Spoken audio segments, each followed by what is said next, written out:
Good morning. I'm at the Minot Magic City Car and Trade Show. What we're looking at right now is a 1955 Ford Fairlane. You know, some of these cars just amazed me how pretty they are. And they still obviously stand up to the cars today where everything kind of looks the same.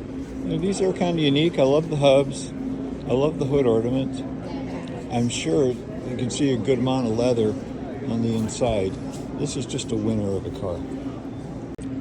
1935 Chevy Standard. I love the look of these cars. I love the engine. I love the license plate. I love the tires. I love just everything about it. These cars are just so beautiful. Unfortunately, I can't get around the back. So this is about the best view we're going to get today. 1946 Chevy Stovebolt pickup. I love the color, the black and the silver. I love the fact that it's like 2 inches off the ground. Okay, it's a little more than that, but it sure looks like it.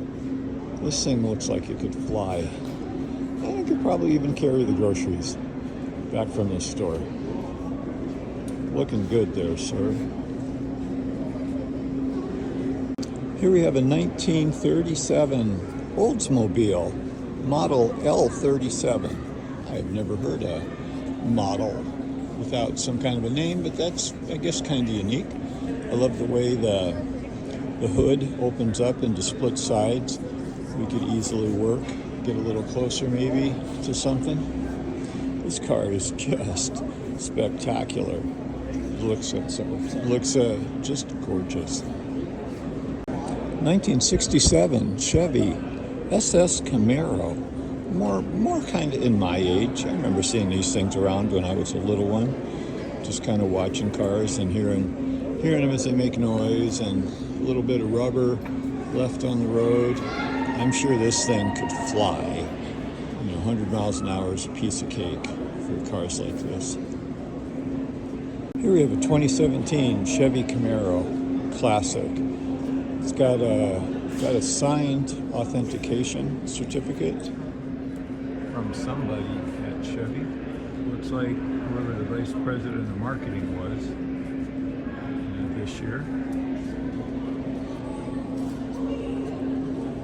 Big V8. I love the artwork on the underside of the hood, the flags. This car is just pristine, baby. Convertible, of course. Wow, I've never seen anything like that. So I guess it protects the guys in the back from getting their hair blown a little too much when they're moving down the road. Just prime. Here we have a 1962 Ford Econoline. Kind of a van, kind of a pickup. I'm not really sure. It has really nice tires, has a good bed. I mean, yeah, you could definitely carry a mattress or two if you needed to. These things are just so unique. I can't recall of too many other American car manufacturers that made something like these. Just gorgeous. 1957 Cadillac sedan DeVille. I'll admit in my life I've never been a huge Cadillac fan. I really don't know why. Maybe they just cost a little too much. But some of these old cars with the fins in the back looked really, really nice. And they rode spectacular too. I know quite a few people who owned some of these things. They obviously put a lot of time and effort into this vehicle, and I'm sure it's pristine in and out. Well, Wesley Ford, Tot wheels.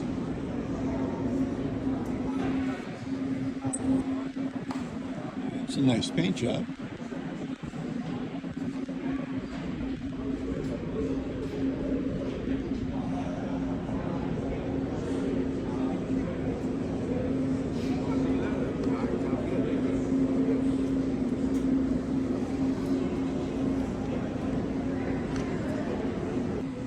1936 International C1. Once again, it has the hood, split into two. Nice looking pickup. These things were fairly light, even though they had a solid body. They could really fly because they had huge engines. And I'll admit, I don't remember the last time I heard of International making anything. So I am not sure when this company quit, but they definitely were making things in 1936. 1978 Pontiac. This car was famous, actually not this particular model year, but the Trans Ams kind of got famous from the movie Smokey and the Bandit, if you've ever seen that, with Burt Reynolds and Sally Fields and Jerry Reed. It is just the best car show. It's a car show movie. It's a comedy. It's a lot of good driving and stuff in it. And, Burt Reynolds and everybody else were just in their prime for that movie. I didn't even have to look at the little tag to find this out. 1970 Ford Mustang Boss with a 302 V8 in there. This is just a beautiful car, and it's got history written all over it. These were just like everywhere for a while, and the fact that they painted it orange, you didn't think you needed anything else to make it stand out because you could hear it coming down the road. But I guess it's better to be able to make sure you could see it as well if it's coming at you. 1977 Chevy Corvette 350 V8, 308 Positrack rear differential, 3-speed transmission, rally package, all the stuff that means. Racing yellow. 49,000 were made. Base price $8,600. $10,000 with options. Wow. 77. That was 40 odd years ago. I wonder what this thing would cost today. I'm sure it's 70 or 80,000 to buy one of these. Brand new, or maybe even more. This guy I knew in San Diego had one. And he was just waiting to re-enlist to get some money for it. And he said it was a whole chunk of change. 1966 Ford Mustang. We had a number of girls in the high school that I went to had these and used to drive them around.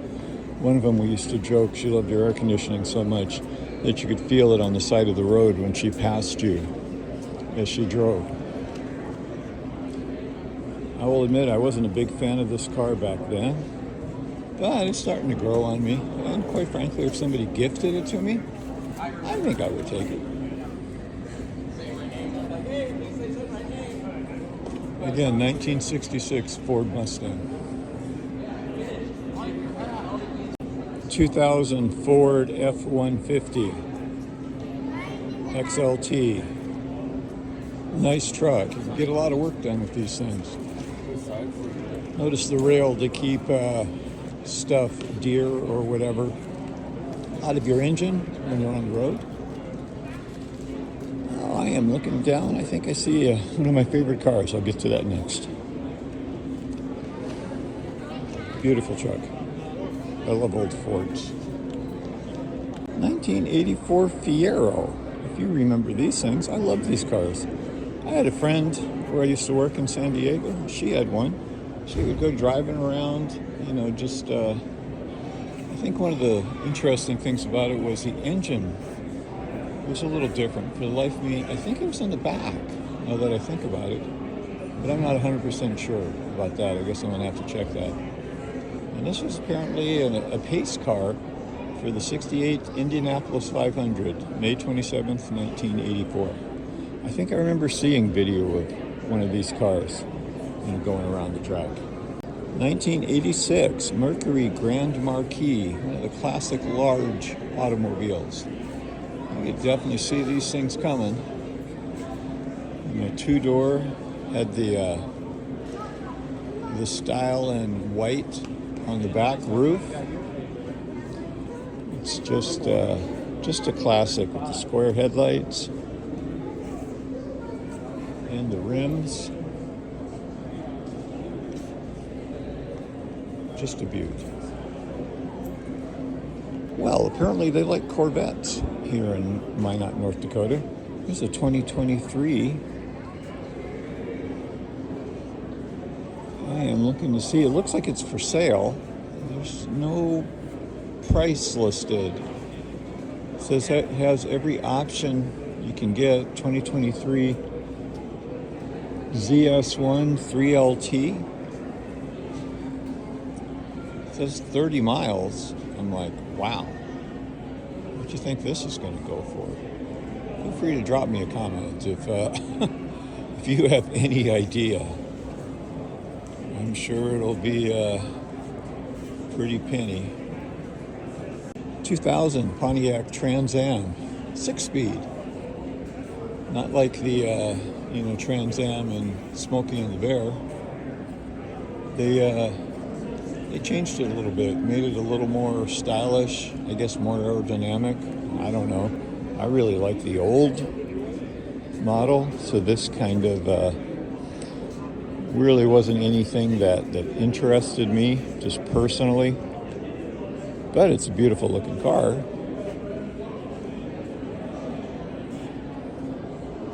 (1972) Corvette LT1. They also had another name for it, if you weren't aware of it. It's called Stingray. It's a great looking car. A friend of mine had one, classic leather interior. I don't remember what transmission it was. I can't really see, unfortunately. But these cars would fly. Had really good handling as far as I remember. And my friend sure seemed to like it, that's for sure. Got a pickup here, 1971 Chevy C10 Super Cheyenne. This is back where pickups are pickups. Got a bed cover over there. This big V8. Nice tires. I'm sure it's four-wheel. You could obviously get some work done with this. Here we have a 1990 Chevy 454 SS. Gosh, I would love to have them lift the hood and see the engine on this thing. I cannot imagine how big this thing is. Interesting light selection, up and down. And the blinker lights were two different ones. You have a metallic bed cover. At least that's what it looks like to me. You can't actually, walk down there and touch anything. 1936 Auburn Boat Tail Speedster. GMLS 5.3 engine, transmission, 4 L6 OE auto, rear differential, frame, suspension, all that information is right there. Interested in looking at it?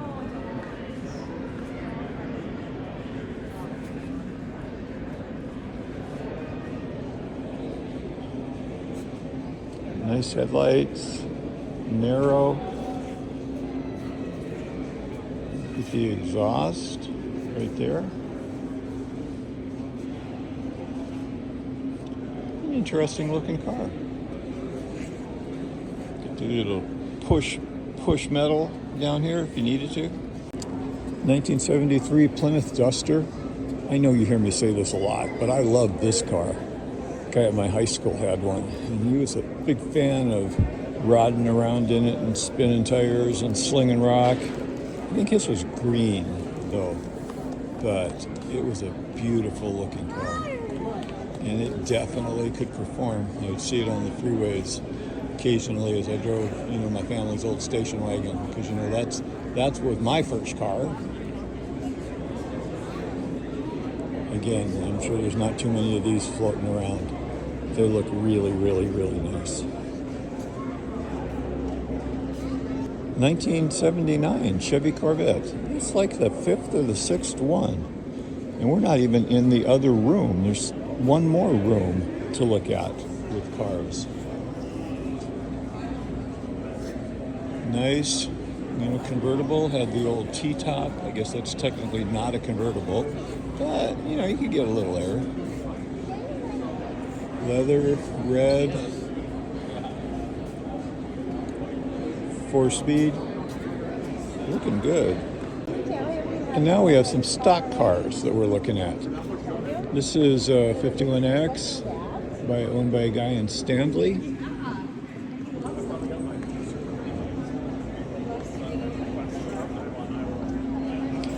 Really give you too much specifics. Obviously he had his sponsors there. And if you've never seen the inside of one of these, this is what you're looking at. Not a whole lot. Besides roll bars, a seat, steering wheel, transmission, shifter, gas pedal, brake, BHE bullet. The tag here actually says it's IMCA modified, car number 49. Okay, I will buy that. Hey, Doug.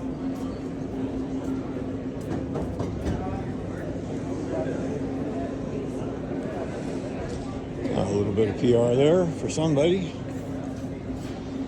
I hope he's the guy that's going to keep the school board from doubling my property taxes again, which they almost did last year for the schools.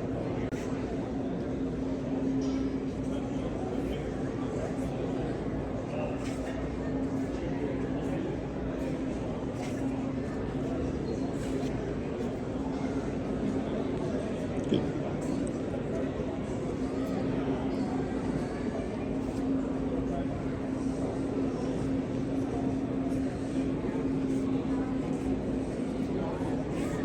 This is different. He's got this not open like the other one did. Yeah, so it's just a tiny little cockpit, I guess. When you start flipping, you don't have a whole lot of room to go, so probably not a bad idea. Another IMCA stock car, number 21. Owned by Gabriel Deschamps.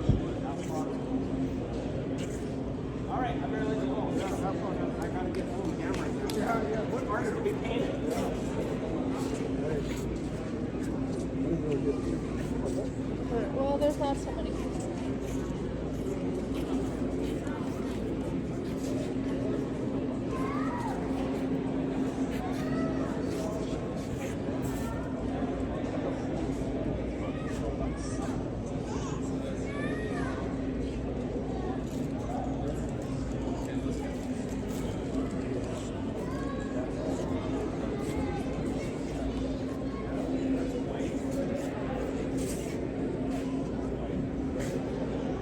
Car number 12S, Isaac Sandoval.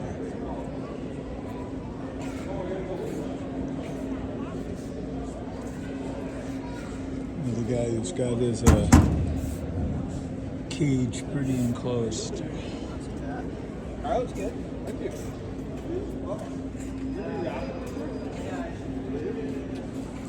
It's a little bit wider in back than the other ones.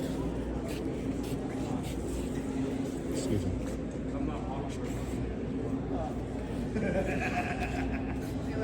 See you later.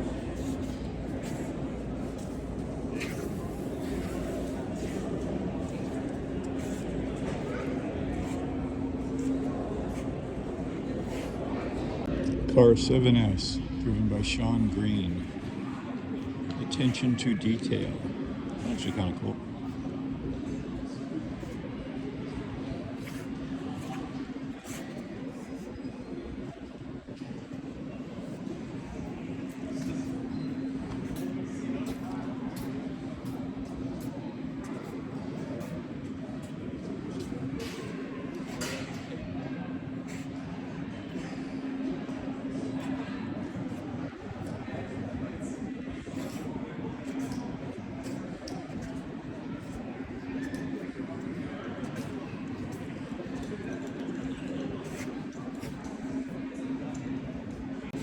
Car number 61, owned by Lane Hanna.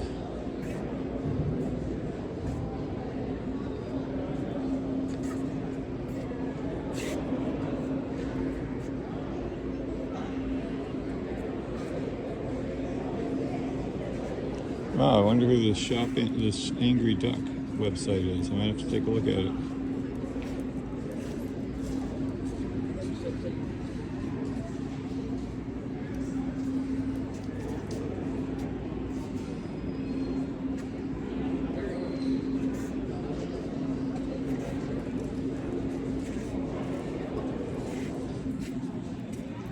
Car number 99, driver Trevor Haas.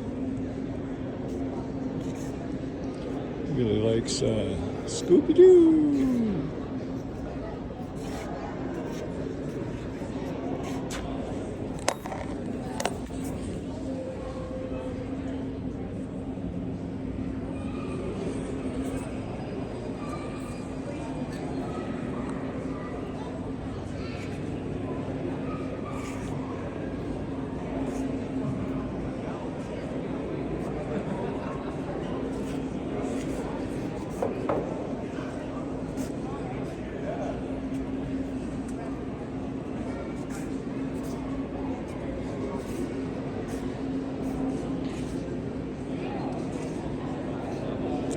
Thank you very much. Don't mind if I do.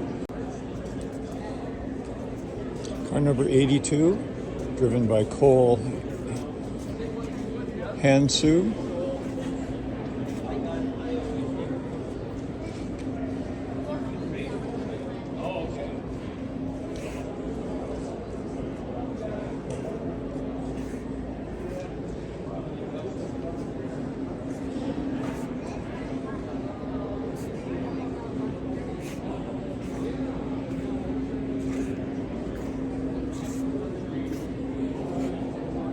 I'm guessing I know who this driver or the owner of the car is voting for this year.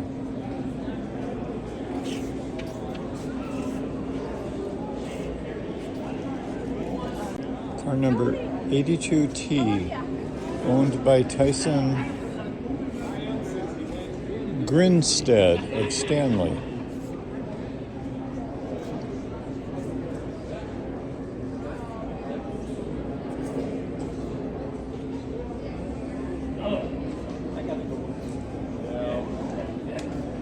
You have a good one. Yeah.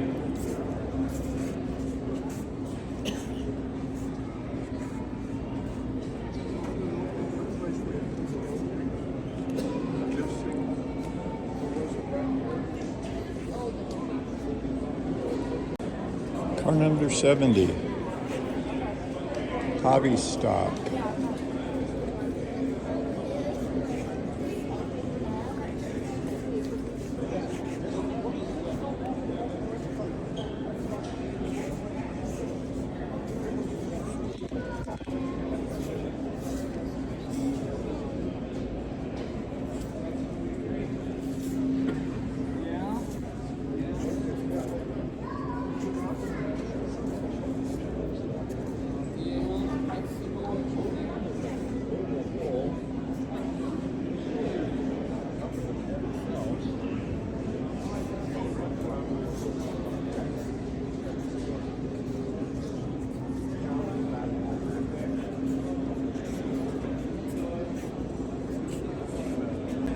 Car number 22, Kyler Satran.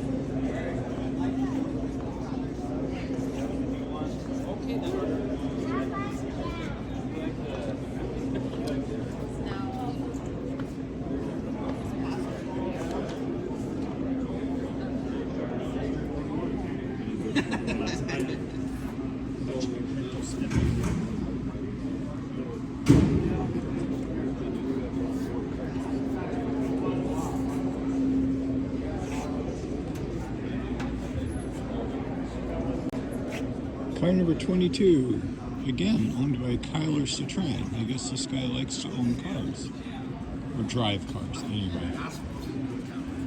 Hey, he's gonna be the guy who'll take you through the rest of the day. I got a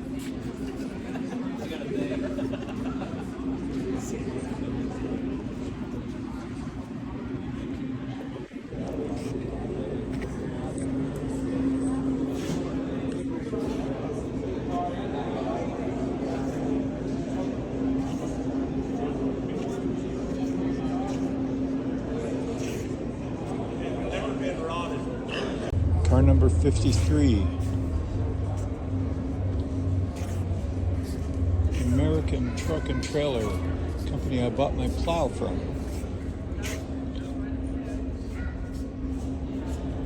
If you've ever seen those videos, you know what I'm talking about.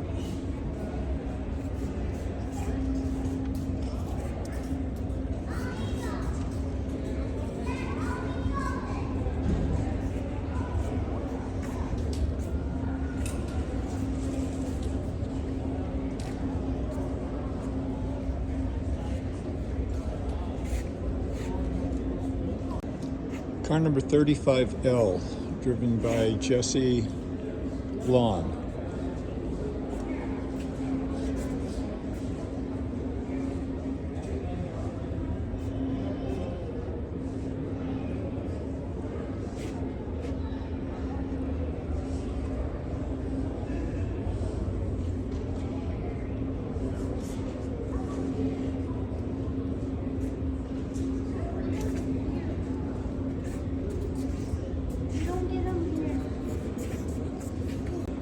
(1930) Model A Ford/Buick pickup.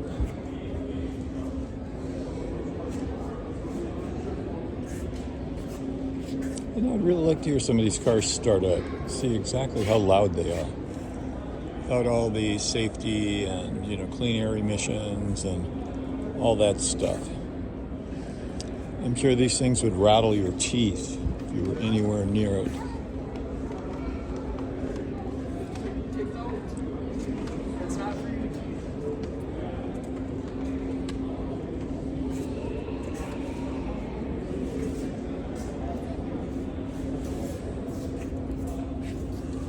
Number 25, driven by Brett Green.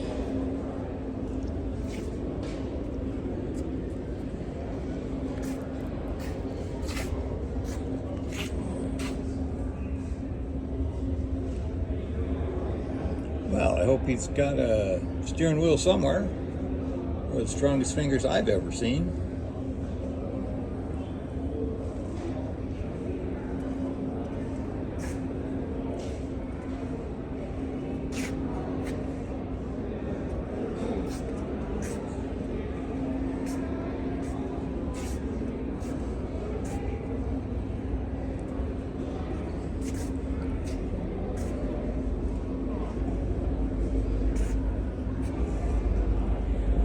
Here are the two tow trucks that would be used if somebody needed some help during the race.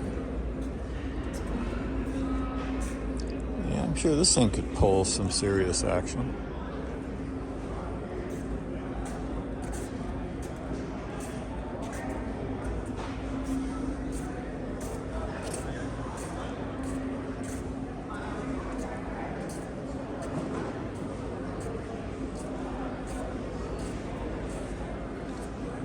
Car number 57. Looks like an old Monte Carlo. One of the small versions that they had for a while. But everything looked the same kind of around that time, so it could be a Grand Prix or, something as well.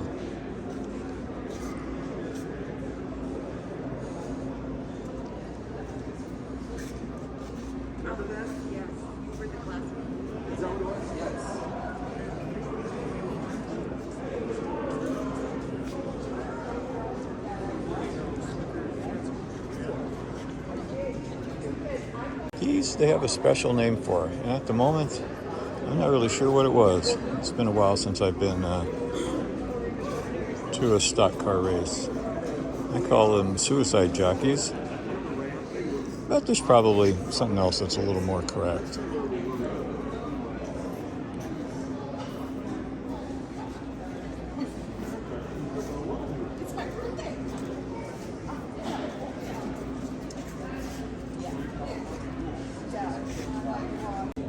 2023 Dodge Challenger Shaker. I admit I'm not 100% sure what exactly that means. I'm sure it means it's got a big V8. It's for sale. You can have this for the small fee of $4,986. Maybe a little better if you're a good negotiator.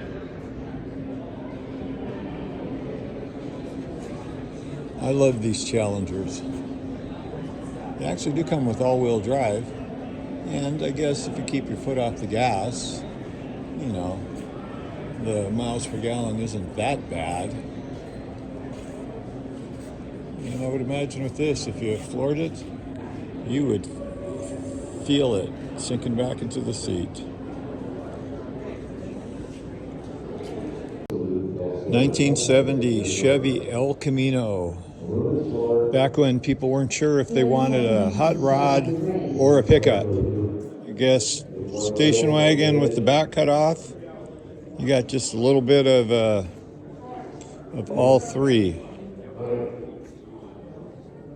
These cars are beautiful. And if you sit down and think about it, most of my cars, I'm just driving, you know.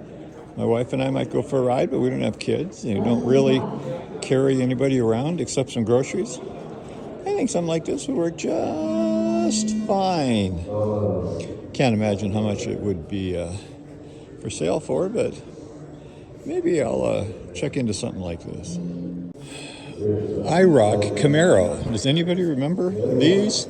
They were the International Race of Champions model that people were using for a while. They did look really, really nice, and I'm sure they performed great. So anytime you see IROC, that's what it stood for, International Race of Champions. And I'm sure that Chevy got their money's worth out of it. Look at that scoop. I can't imagine what kind of air filter is under there. Probably at least 6 inches is my guess. 1948 GMC 150 lime green. Looking good there, boys. Check out that chrome on the engine. Got somebody in the background talking about a little car race, model car race that's going on. So that's what you're hearing. Sorry about that. I love the wood inlay in the back. And hey, look, you can actually tow something too as you're driving down the road in your little race car. I wonder how often that happens. This is just really, really nice. You would see this thing coming a mile away or more, depending upon if you're colorblind or not, like I am. 1969 Oldsmobile 455 V8 HO. I'm sure that stands for high output. These cars, oh, it's even got a spoiler on the back. You know, the thing that, kept the rear end down when it's going fast. Some kind of automatic. Nice leather.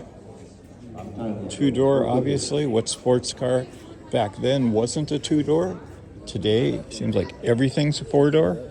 Whether it's a hot rod or not, doesn't matter.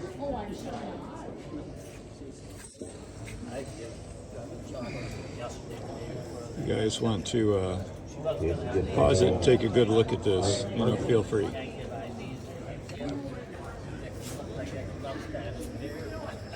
(2013) Dodge Viper twin turbo.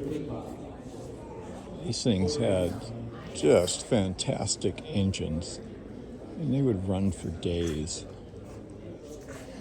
Of course, you paid for it. There was one older one for sale at the local Dodge dealership. I think it was like going for $60,000 or $70,000, and it was, I think, from the 80s. But I'll admit I'm not 100% sure what year it was. But these things, I think, had a V12 engine in it. Nothing beats the Limby 2D though. Or 10, maybe a 10. I don't think it was a V8. I think it was a V10. 1971 Chevy Nova. You guys heard the story that supposedly the Nova didn't sell well in Spanish-speaking countries because Nova in Spanish is actually two words, N-O space V-A, which means no go.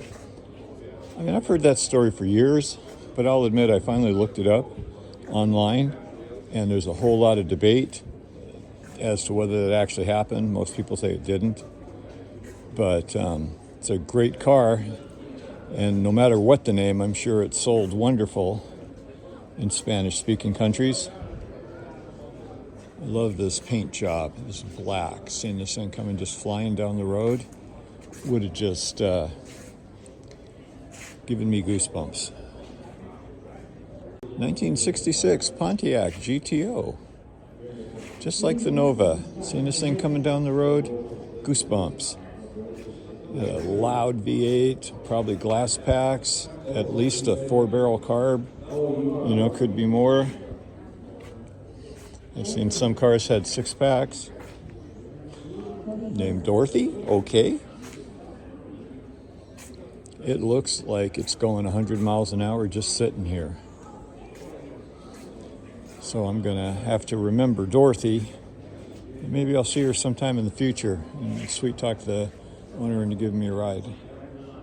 1970 Chevrolet pickup. You know, one of these old work trucks when you actually could do some work in something and not have to worry about scratching it. I'm sure this could hold quite a bit of stuff. Almost whatever you threw at it without any issues at all.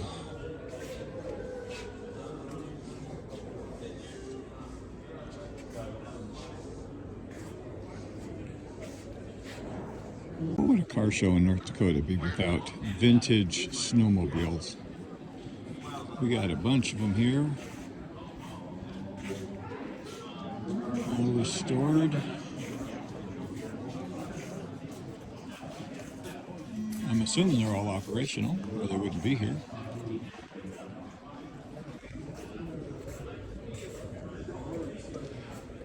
There's some crazy looking designs and colors for snowmobiles.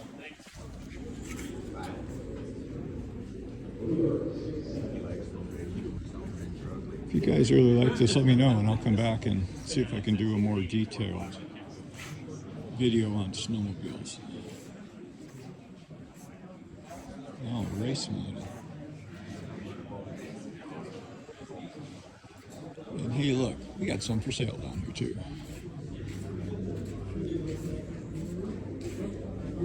1930 Chevy 3-window custom coupe.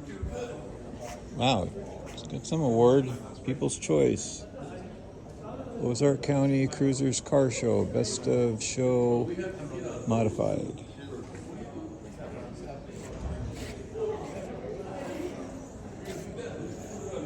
These cars are small, and they were fast.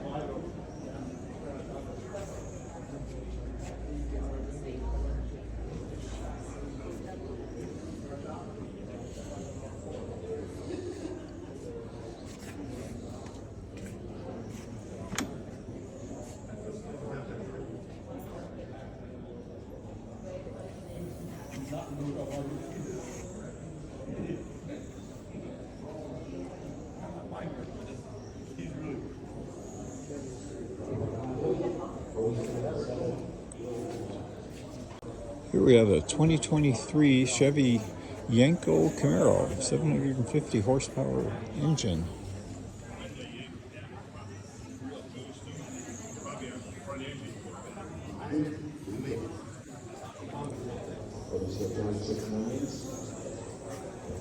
Some kind of custom race model, is my assumption.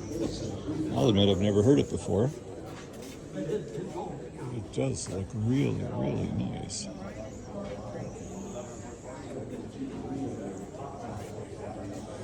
And we have his brother to the left of him.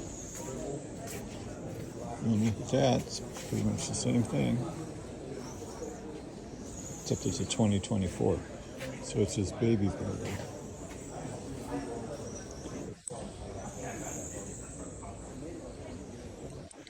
And this one's a convertible. Here's a good shot of both of them at the same time.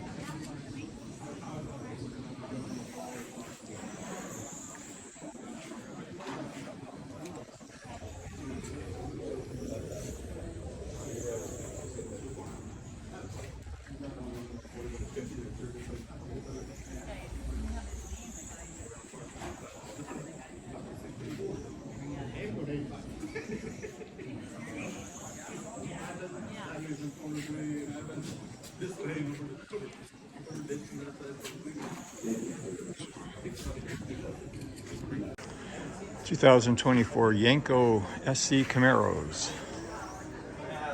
I'm making an assumption it's some kind of special racing edition. I've never heard of them before, but I'll admit that doesn't really mean crap because I'm not really too much into racing, but I love the beauty of the cars. Here we have one of the original classic Japanese race cars. 1983 Datsun 280Z Turbo. Started off with the 240, then they went to the 260, and then I actually think they ended up at the 300. I don't know if they ever made a model over the 300Z, but these things were fast. And believe it or not, even though it looked tiny, I had a friend that was 6'5" who had one of these things, and he said he easily fit behind the wheel. So he really liked driving this car. And one day he told me a story about how he was in fourth and he was shifting down into fifth and he somehow missed it and ended up in first, and said he thought that engine was going to explode, but it still made it.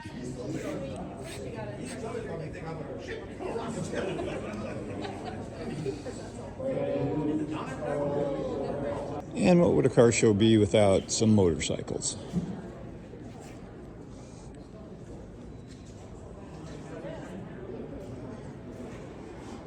And a tent.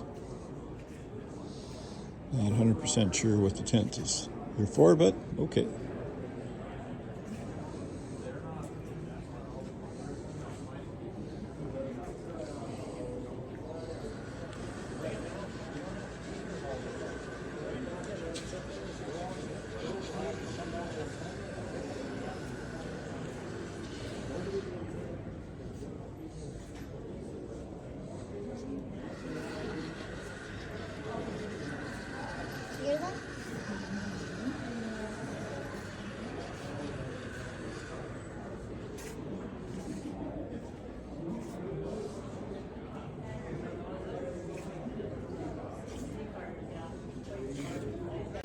I am at the Minot Car Show, and hey, look what happens to be in the parking lot. Somebody is selling an SS Malibu.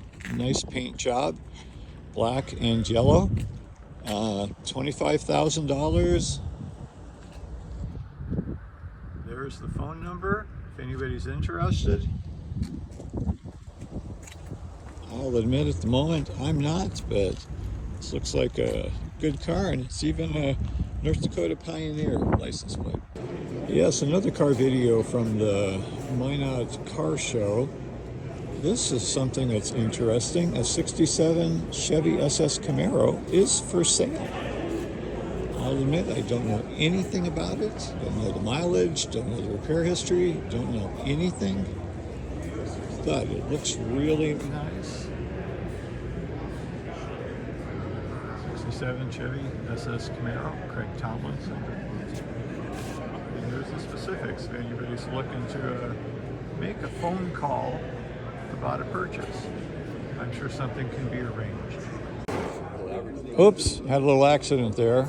We're at a little track where we got remote controlled cars going around. Something stopped, unfortunately.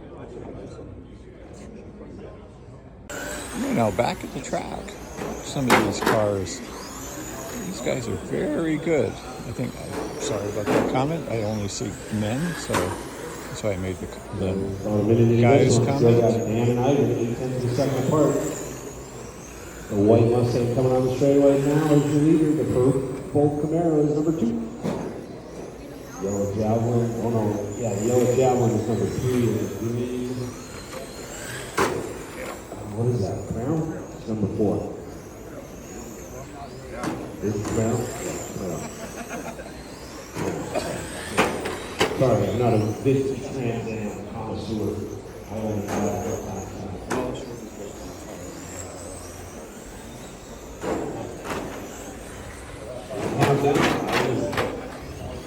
I didn't make a move for the lead. And down to second. Well, trying to go his weight.